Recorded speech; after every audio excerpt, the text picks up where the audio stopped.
안녕하세요. 즐거운 이야기를 통해 수학의 재미를 찾아보는 수다학입니다. 내 아이가 공부를 좀 잘하게 만들어주기 위해서 아이 체격에 맞는 책상도 골라주고 또 조용한 환경을 만들어주고 우리 어머님도 신경 쓰시는 게 굉장히 많으시죠? 그런데 꼭 하나 놓치지 말아야 할 것이 바로 조명이라고 합니다. 이 조명을 선택할 때는요, 최대한 태양광과 비슷한 성질의 빛을 발하는 조명을 선택하는 것이 매우 중요하다고 하는데요. 이를 통해서 내 아이의 집중력이 향상될 수 있다고 합니다. 특히나 조명은 시력을 보호해주고 또 피로를 방지해주는 데도 굉장히 중요한 역할을 하니까 오늘 당장 내 아이 방의 밝기를 확인해 보시는 게 좋을 것 같습니다. 자, 오늘도 즐거운 수다학 전문가 선생님들과 함께 시작해 볼게요.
생각해보면 저희 어렸을 때는 조명 같은 건 별로 신경을 안 썼던 것 같은데 요즘 참 여러모로 신경 써줄 게 많아요. 네. 그래도 이리 씨 같은 경우에 눈이 조금 작아서 이렇게 조명을 집에서 좀 더 밝게 해줬어야 되지 않나. 아, 왜 이러십니까? 지금도 좀 이리 씨 쪽만 조명을 좀 밝게 해줄까 봐요. 아니, 눈 작은 거는요. 네. 많이 못 볼 뿐입니다. 밝게 하고는 상관이 없어요. 아, 넓게 못 볼 뿐이군요. 그렇죠. 예. 그리고 저는 사실 그 조명 살 때 이 밝기보다는 네. 이 디자인 얼마나 예쁜가. 이 겉모양이 예쁘면은 그냥 약간 그냥 네. DP용으로 이렇게 많이 쓰는 것 같아요. 아니 저는 사실 공부하면서 느끼는데요. 확실히 적당히 밝은 데에서 스탠드 밑에서 공부를 하면 더 집중도가 좀 높아지는 느낌을 받았거든요. 근데 김인 선생님, 저희 이제 초등학교 같은 경우에는 교실에서 어떤 조명들을 지금 사용하고 있나요? 초등학교는 우선 교실들이 다른 학교도 마찬가지겠지만 창문이 커요. 네. 그래서 최대한 자연광을 많이 받도록 하고 그렇네요. 있고 이제 학생들이 있는 교실은 2층, 3층, 4층으로 하고 교무실이나 이런 행정실은 아래층으로 해서 아이들이 자연광을 최대한 많이 받도록 교실 배치도 하고 있거든요. 그래서 네. 또 이제 천장에 밝게 해야 되기 때문에 자연광과 함께 최대한의 밝기를 누리도록 촘촘히 형광등을 하고 있죠. 근데 요즘에는 새로 지어지는 학교들은 전부 다 LED 전등으로 바꿔서 네. 예, 짓고 있다고 해요. 오늘 이야기가 좀 조명으로 흘러가는 것 같은데 아무래도 조명 전문가가 나오나 봐요. 그렇습니다. 오늘 아주 딱 맞추셨어요. 아, 오늘 보니까 이거 원래 사실 그 직업 맞추는 거 네. 원래 제 캐릭터였잖아요. 아, 뭐 돌아가면서 하는 거죠. 아, 아니, 뭐. 우리 김세 선생님이 평상시에도 매일 일인데 네. 오늘은 여기 이마에다가 프레시까지 달고 있는 거예요. 아, 그렇죠. 오늘은 정말 김세희 선생님 말씀대로요. 파인드메스에서 조명 전문가에 대한 직업에 대해서 알아보려고 합니다. 과연 조명 전문가라는 직업 안에 어떤 수학의 원리가 숨어 있는지 지금부터 함께 확인해 보겠습니다.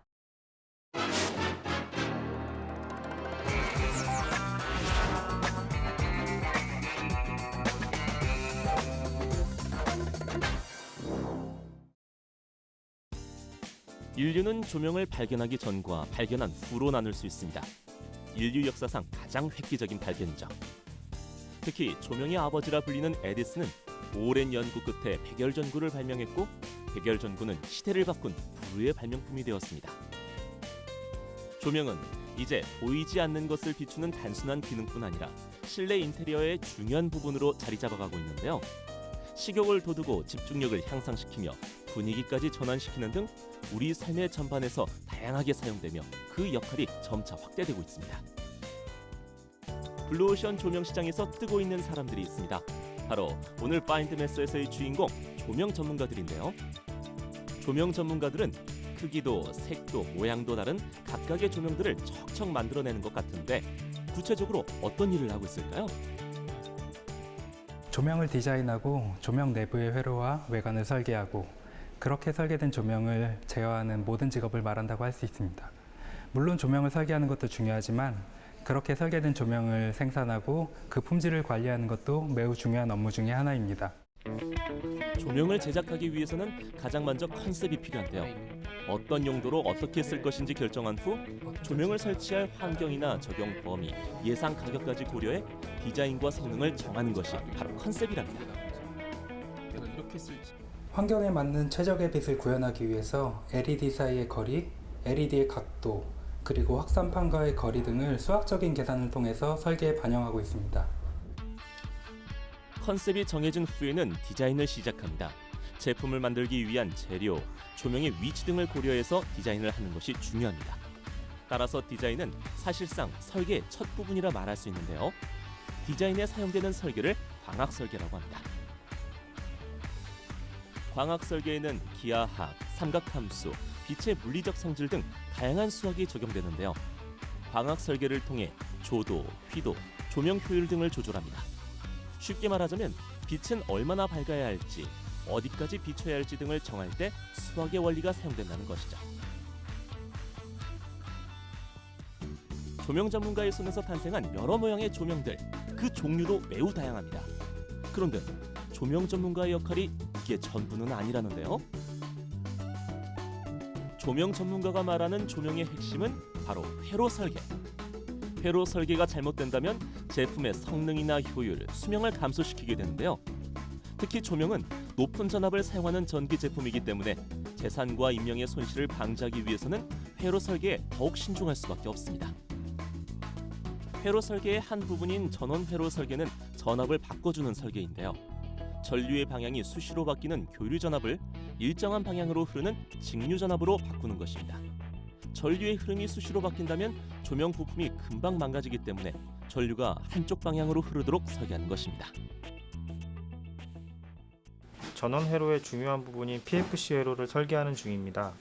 PFC 회로는 역류를 보정하는 회로인데요. 안정적인 전력을 공급하기 위해 매우 중요한 부분입니다. 한전에서 공급되는 전력을 최대한 활용하고 전력망의 부하를 최소화시키기 위해서 무효 전력을 최소화하는 것이 중요하고 이를 구현하기 위해 적분의 원리를 사용하고 있습니다. 조명 전문가에게는 디자인 감각과 회로 설계 지식뿐 아니라 조명을 제어하는 기술도 필요합니다. 조명 제어 기술은 색 밝기와 온도를 조절하는 기술인데요. 여기서의 포인트는 조명이 최대한 자연광과 비슷하도록 조절하는 것입니다. 저희의 최대 목표는 자연의 빛을 실내에 구현하는 데 있습니다. 자연의 빛은 곧 태양의 빛이라고 할 수 있는데 태양은 시간에 따라서 항상 색온도와 밝기가 변화합니다. 따라서 실내 조명도 색온도와 밝기를 항상 제어할 필요가 있습니다. 자연광을 구현하는 과정 쉽지만은 않겠죠? 여기에는 다양한 수학적 원리가 사용되는데요. 시간에 따른 색 온도의 변화, 그리고 사람이 느끼는 밝기의 차이를 수학 수식을 통해 도출합니다. 이 그래프에서 보시는 바와 같이 저희가 제어하는 조명의 밝기와 사람이 느끼는 조명의 밝기는 차이가 있기 때문에 특수한 수식을 사용해서 그 차이를 보정하고 있습니다. 조명 전문가들은 알고리즘 속의 수많은 수식들을 사용하여 값을 산출합니다. 일반적인 수학 수식의 집합체라고 할 수 있는 것이죠. 그렇다면 조명 전문가들에게 수학이란 과연 어떤 의미일까요? 처음 조명 엔지니어가 되었을 때는 수학이 과연 필요한가에 대한 의문이 있었습니다. 지금 생각해보니 학창시절 배웠던 수학이 많은 도움이 되었다는 것을 느낄 수 있었습니다. 조명을 설계하는 과정 자체가 수학의 연장선으로 볼 수 있습니다. 아, 정말 수학이 필요한 직업이네요. 그런데 또 한 번 수학이 필요한 작업이 있답니다. 바로 조명이 컨셉대로 설계되었는지 확인하는 작업을 거쳐야 하는데요. 전압이라든지 전력을 먼저 확인이 가능하고 그리고 색 온도, 색이 어떠한 색깔을 가지고 있는지를 측정이 먼저 가능하고 그리고 연색성이라고 해서 그 태양빛에 얼마나 가깝게 측정이 되는지를 먼저 파악할 수 있습니다. 조명 전문가가 의도한 대로 색 온도와 조도값이 설정되었는지, 소비되는 전기량에 대비해 빛의 밝기는 어느 정도 되는지, 조명을 비췄을 때 물체의 색감에는 어떤 영향을 미치는지까지 실험하면 결과값이 도표로 산출됩니다. 정확한 결과값이 산출되면 반드시 마지막 테스트를 거쳐야 하는데요. 여러 변수를 적용해 다양한 환경에서 테스트를 해야 오랫동안 사용해도 불편함이 없는 완벽한 조명이 탄생되는 것입니다. 이렇게 만들어진 다양한 조명은 빛이 필요한 어느 곳에서나 찾아볼 수 있습니다. 지금 바로 여러분의 머리 위에서도 반짝반짝 빛나고 있는 것처럼 말이죠. 조명 전문가의 땀과 노력으로 만들어진 조명은 아마도 사람들의 마음까지 비추는 감성 조명일 것 같습니다. 오늘 파인드메스에서는 빛을 만드는 사람들, 조명 전문가를 만나보았습니다. 와, 저는 조명 전문가라고 하면 그냥 그 뭐 의뢰하는 사람이 여기다 달아주세요 하면 그냥 적당한 조명을 달아주는 어떤 그냥 그런 기술을 가진 분이라고만 생각을 했었거든요. 근데 적당이라니요. 자, 아니 그러니까 진짜 적당한 게 하나도 없는 것 같아요. 저분들 하시는 일을 보니까 엄청난 그 수식도 많이 알아야 되고 수학 원리에 대해서 진짜 꿰고 있어야 되네요. 그렇죠. 아무래도 조명을 디자인하려면 여러 가지를 고려해야 되겠죠. 뭐 조명의 밝기, 그리고 어디를 어떻게 밝게 할 거냐, 어둡게 할 거냐, 여러 가지 요소를 고려해야 될 텐데 이럴 때 바로 이제 이 그 뭐 기하, 네. 예를 들어 뭐 삼각함수, 왜냐하면 광원과 이 거리를 재야될 때, 그리고 이 정도 밝기를 하려면 어느 정도를 해야 된다. 그러려면 삼각함수라든지 기하학이라든지 이런 것들이 당연히 쓰일 수밖에 없겠고요. 그런데 여기에 이제 용어들이 있잖아요. 뭐 조도, 광도, 휘도 이런 것들이 있는데 조도라는 것은 이제 빛의 밝기를 나타내는 정도고요. 이제 광도라는 것은 빛을 발하는 물체의 어떤 빛의 세기를 말하는 거고, 네. 휘도라는 것은 좀 긴데요. 이거는 물체를 일정한 방에서 보았을 때 그 물체의 관측 방향의 수직인 이 단위 면적에 대한 밝기를 말하는 겁니다. 그러니까 이런 용어들이 좀 생소하잖아요. 그런데 그 안에들 또 이런 것들을 계산하기 위해서는 그 수식들이 다 들어가 있습니다. 예를 들어서 뭐 조도 같은 경우 광원으로부터의 거리의 제곱에 반비례한다 이런 수식이 있거든요. 그런 것들은 다 아무래도 기본적인 배경에 수학이 사용되어 있습니다. 그래서 이런 작업을 할 때는 조명 엔지니어, 뭐 조명 디자인 이런 분들이 같이 공동으로 작업을 해야겠죠. 네. 그러니까 뭐 백열구나 아니면 뭐 형광등, 요새는 뭐 LED처럼 조명 그 자체를 만드는 엔지니어도 조명 전문가라고 할 수 있고, 그다음에 조명도 디자인이 중요하다고 그랬잖아요. 네. 그걸 어떤 모양으로 디자인을 하냐도 심미적인 요인으로 굉장히 중요하고, 그다음에 그거를 어떻게 배치할 것인가, 어느 광도를 이용할 것인가 하는 그 기획자도 굉장히 네. 중요해서, 예를 들면 수술실에서 쓰는 조명이나 학교 교실에서 쓰는 조명이나 공장이나 사무실에서 쓰는 조명들이 목적이 다 다르다는 얘기죠. 여기 스튜디오에서도 쓰는 조명은 집에서 쓰는 조명하고 완전히 다른 식으로 그렇죠. 쓰잖아요. 네. 그래서 각각의 자기의 능률을 올리거나 목적을 달성하기 위해서 그 엔지니어나 조명 전문가, 즉 그 기획자나 아니면 디자이너들이 같이 협업을 하기 때문에 여기서는 수학적 원리와 심리학적 원리 같은 것들이 포함되어 있을 수 있습니다. 네. 이렇게 중요한데 우리 조명 전문가를 사실 조금 너무 늦게 다룬 게 아닌가 그런 이런 생각 생각이 들어요. 있습니다. 사실 우리가 매번 녹화하는 이 수다 이 공개홀도 보면 조명이 엄청나게 많잖아요. 맞아요. 그리고 요즘에 또 우리가 이 빛이 없으면 조명이 없으면 생활이 안 됩니다. 정말 최고의 직업인데 제가 또 이 잘하는 이 또 조명 전문가가 한 명 있잖아요. 누구요? 최초의 조명 전문가 바로 에디슨. 네. 맞는 것 같아요. 전구 만들었잖아요. 네네. 예. 맞아요. 에디슨은 가장 선구적이고 훌륭한 조명 설계사이자 조명 연구가, 조명 전문가라고 할 수 있는데요. 근데 최초의 전등은 1808년도에 영국의 데이비가 만들었어요. 근데 그게 이제 켜놓으면 눈부셔. 그리고 또 뭐 연기 뺏게 하면서 탄소진기가 막 나고 이러니까 실내도 오염되고 이래서 네. 가로등에만 주로 쓰였었어요. 그러다가 이제 에디슨이 실용적으로 만들어서 상용화되는데 우리나라에 들어온 거는 고종 황제가 경복궁의 건청궁에 1887년 네. 그때 16촉강 750개의 백열등을 들고 와서 쫙 한 거예요. 그전에는 등잔불만 썼었거든요. 그 어두운 등잔불에서 하다가 처음 그것을 본 사람들의 감동은 마치 인류가 불을 처음 발견했을 때 오 했던 그런 네네. 감동을 느꼈다고 합니다. 근데 오늘 이렇게 조명 얘기를 하면요. 사실 이 조명에 굉장히 신경을 많이 쓰는 직업이 있어요. 뭔데요? 아나운서. 그리고 방송하는 사람들. 어. 이 조명을 어떻게 받느냐에 따라서 진짜 더 예뻐 보일 때도 있고요. 전화 받을 때도 있어요. 너 왜 그 모양이냐고 이런 전화. 저는 정말 이 조명빨 정말 받고 싶거든요. 저희 수다학에서는 조명빨을 굉장히 잘해주셔가지고 늘 감사하게 생각합니다. 네. 예, 저도 진짜 되게 중요성을 느낀 게 저희 남편하고 처음 선을 봤을 때 네. 그 커피숍 조명이 저를 위에서 내리쬐인 거예요. 그래서 약간 저가 철인처럼 보여가지고 연락을 안 하시더라고요. 아니, 철인처럼 보이니까 또 뭘까요? 움직일 때마다 윤곽이 드러나고 막 철인이 말하는 듯한 뉘앙스를 받으셔가지고 네네. 그런데 이제 두 번째 만날 때는 그 뭔가 이게 은은함과 뭐 네네. 여성스러움이 풍기는 그런 조명에서 만나서 제가 결혼을 겨우 할 수 있었습니다. 그나마 조명은 정말 밑에서 올라오는 조명이 아니었으면 이 밑에서 잘못 올라오면은 사람이 공포스럽거든요. 맞아요.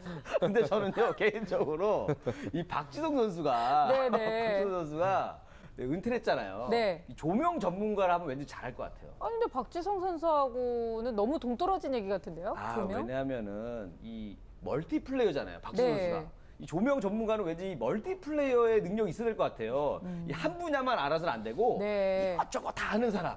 그런 사람이 잘하지 않을까 이런 생각이 들거든요. 아 오늘 무리수를 많이 두네요. 맞아요.